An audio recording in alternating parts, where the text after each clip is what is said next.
SEOscience.com. We've been focusing a lot on is colors, and in particular the WCAG um, guidelines. Aren't they?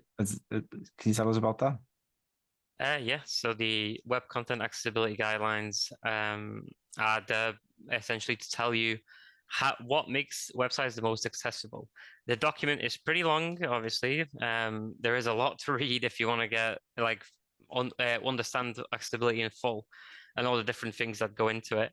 But it is worth reading because it will literally quite literally tell you everything that Google and by extension your users will expect when it comes to it. And when it comes to colors, it gives you like a good understanding of what colors you can use. There's also a lot of tools on the web that adhere to these guidelines, which you can then use to generate color palettes. If you're struggling with coming up with a good color palette for your website or a page on your website or feature.